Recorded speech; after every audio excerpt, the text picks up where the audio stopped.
हाँ जी, तो स्टूडेंट्स ये रही आपकी एग्जांपल नंबर 2.5 जिसमें वो कहता है कि एन इंजीनियरिंग कंसल्टिंग फ्रॉम मयर्स एक इंजीनियरिंग कंपनी है जिसने क्या किया हुआ जी, पैमाइशें की हुई हैं फ्रॉम इट्स आउटपुट्स, ठीक है, in a standard service hour unit which is a function of personnel grade levels in a professional staff. तो वो कहता है जी एक इंजीनियरिंग है, ठीक है जी, जो कि कंसल्ट है यानी कि इस वक्त जुड़ी हुई है अपनी आउटपुट के अंदर पैमाइशें करने के दौरान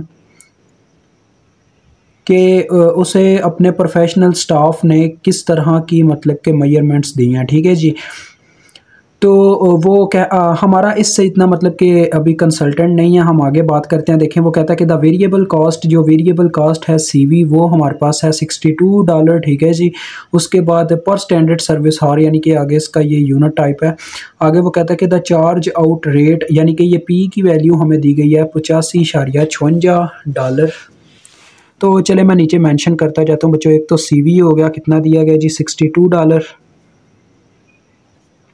उसके बाद एक हो गया अपने पास पी का वैल्यू जो कि है $85.56, ठीक है जी। आगे क्या है जी, वो कहता है कि the maximum output of the film is 160,000 horse per year. अब ये मैक्सिमम आउटपुट है, ठीक है जी, मैक्सिमम आउटपुट। अब ये चीज़ याद रखिएगा, हमारी मैक्सिमम आउटपुट ये है, ठीक है। उसके बाद वो कहता है एंड इट्स फिक्स्ड कास्ट, और फिक्स्ड कास्ट भी दी गई है CF। ये हमारे किस काम आएगी मैं आपको बाद में बताऊंगा, ये जो मैक्सिमम उसने आउटपुट बताई हुई है, ठीक है। 2040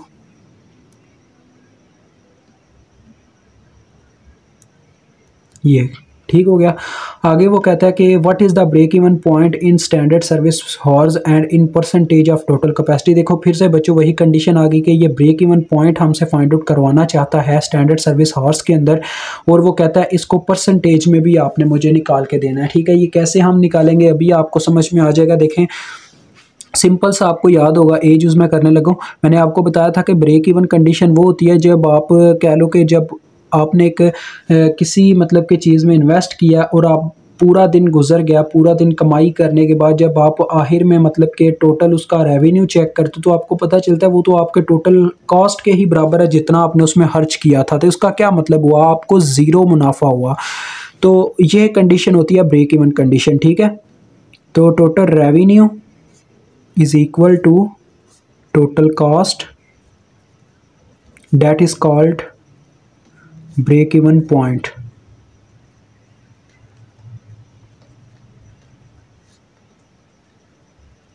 ठीक है। जिस तरह से मेंशन कर लेना है।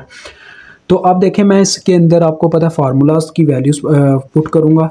तो टोटल रेवेन्यू का आपको फार्मूला पता है, पी साथ में डी होता है, ठीक है जी, ये फार्मूला होता है। तो देखें पी मैंने क्यों मेंशन किया, क्योंकि पी यहाँ पे मेंशन करना ज़रूरी था।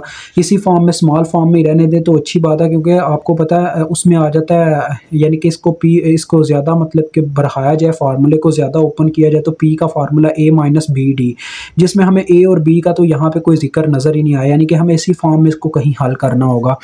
उसके बाद टोटल कास्ट का फार्मूला तो आप जानते हैं। टोटल कास्ट में एक तो आ जाता है फिक्स्ड कास्ट और दूसरा वेरिएबल कास्ट आ जाती है। वेरिएबल कास्ट का आगे न्यू फार्मूला होता है CV मल्टीप्लाई बाय डी, यानी कि डिमांड के साथ ये भी एक्सेल रेट होता है।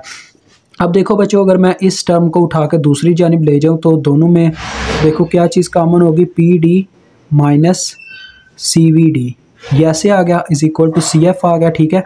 अब इन दोनों में से D कॉमन लिया जा सकता है, ठीक है। तो D कॉमन आ गया, D इधर ही रह गया और दूसरी तरफ आ गया CF डिवाइडेड बाय, देखो जब D कॉमन लिया तो अंदर बस रह गया था P माइनस CV, तो P माइनस CV इधर बटे में आ गया, ठीक है। ये इसका फार्मूला आ गया हमारे पास। तो क्या ये सारी वैल्यूज़ हमें गिवन है? बिल्कुल जी गिवन है। हम इजीली इसका मतलब फिर डी को फाइंड आउट कर सकते हैं, यही हमने फाइंड आउट करना है बच्चों, और कोई चीज़ नहीं है, ठीक है जी। अगर तो आपको डी मालूम हो जाएगा ना तो इसी से आप इसकी परसेंटेज निकाल पाओगे। मैं आपको बताता हूँ कैसे। देखें CF की पहले वैल्यू पुट करें 202400 ओवर पी की वैल्यू कितनी है आपके पास जी 85.56 माइनस 62। तो इसको कैलकुलेटर पे आप पुटअप करो तो आपको इसका आंसर मिलता है कितना। तो इसका मेरे पास बच्चों क्या रिजल्ट आ रहा है 85,908.32, ठीक है जी, ये मेरे पास आ रहा है। तो अब मैं निकालना चाहता हूँ परसेंटेज, जबकि ये डॉलर आया पर हार, ठीक है, इस मतलब कि हार पर ईयर की फॉर्म में। तो मैं बच्चों पता क्या करूँगा, डी इज़ इक्वल टू, अब देखें अब यहाँ पे अब आपको परसेंटेज निकालने का पता चलेगा। सिंपल सा फार्मूला देखें, इसी को परसेंटेज में आप कन्वर्ट कर पाओगे। ये आपका अभी का रिजल्ट जो आया ना, इसको आपको डिवाइड करना होगा अपनी मैक्सिमम आउटपुट फिल्म से, यानी कि ये आपकी मैक्सिमम वैल्यू। आपको पता ना जब हमारा कोई रिजल्ट आता है, यानी कि हम कोई नंबर हासिल करते हैं, तो हम अपनी परसेंटेज कैसे निकालते हैं, obtained मार्क्स अवर टोटल मार्क्स। तो obtained हमारे पास ये इस वक्त यानी कि जो रेवेन्यू है, जबकि टोटल रेवेन्यू जो हमें हासिल होता है वो है 1,60,000, ठीक है। तो उसको डिवाइड करोगे, मल्टीप्लाई बाय 100 करोगे तो आपको परसेंटेज मिल जाएगी। तो 85908 साथ में आ गया 0.32 डिवाइडेड बाय 1,60,000, ठीक है बच्चों, इस तरह से यार है। तो अब आप इसको करोगे तो आपको परसेंटेज में आंसर मिलेगा, लेकिन अभी आपको ये परसेंटेज में नहीं मिलेगा, मल्टीप्लाई 100 करोगे तो तब परसेंटेज में मिलेगा। मतलब कि पॉइंट्स में तो चलो मिल जाएगा ना, 0.32 डिवाइडेड बाय 160,000। तो ले जी, आपके पास आता है 0.5369, यानी कि अगर इसको 100 से ज़रब करके लिखूँ यहाँ पे परसेंटेज की फॉर्म में, तो आएगा 53.69%, और यही आपकी बुक में भी आंसर होगा, ठीक है, आप चेक कर सकते हो। तो ये आपका आ गया ए जूस का आंसर। अब बी जूस में देखो उसने क्या लिखा, वो कहता है कि परसेंटेज में क्या रिडक्शन आती है अगर आप क्या करते हो, फिक्स्ड कास्ट को रिड्यूस कर देते हो 10%, ठीक है बच्चों। यहाँ पे बच्चे कुछ जो है ना, उनका कंसेप्ट नहीं ठीक होता, तो यहाँ पे मार खाते हैं। मैं आपको बताता हूँ किस तरीके से। ये देखो फार्मूला यही आप एग्जीक्यूट करोगे। पहले मैं उसका ना फर्स्ट पार्ट करने लगा, जो 2 सेकंड बीच उसमें उसने दिया हुआ है कि 10% फिक्स्ड कास्ट को कम कर दो। फिक्स्ड कास्ट ऊपर है ना बच्चों, तो इसको 10% कम करना, यानी कि आगे ये 100%, यानी कि इसका 100% आगे हमारे पास मौजूद था। अब हमने उसमें से 10% घटाना है, यानी कि 90% इस्तेमाल करना है। तो 90% को कैसे लिख सकते हैं, 0.9 की फॉर्म में, क्योंकि 90% यानी कि मैंने 90% तो भी ना लिखना, मैंने लिखना है ये आम जुबान में। तो इसका मतलब मुझे इसको 100 से तकसीम करना होगा, तो यानी ये आ जाएगा इस तरह से 0.09। तो यही इसका तरीकाकार है बच्चों। आपने क्या करना है जी, सॉरी 0.09 नहीं 0.9 आ जाएगा।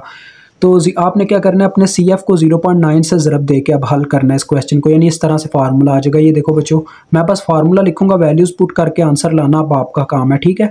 एक आंसर तो ऐसे आपको मिलेगा। अब दूसरा आंसर मैं आपको बताता हूँ वो क्या कह रहा है। देखें, ये तो अब आपको वैसे समझ आ गई होगी। नेक्स्ट देखो, वो कहता है कि अगर आप क्या करते हो, इफ वेरिएबल कास्ट पर हार को आप रिड्यूस कर देते हो 10%, यानी अब आपने CF को वैसे ही रहने देना, लेकिन वेरिएबल कास्ट को क्या करना है, 10% घटाना है, यानी कि उसको 0.9 से ज़रब देनी है। तो ये फिर क्या आएगा, इसका फार्मूला आएगा CF divided by P minus 0.9 CV, ठीक है। उसको भी 10% घटाने का मतलब है, यानी कि उसका 90% कर देना, ठीक है बच्चों।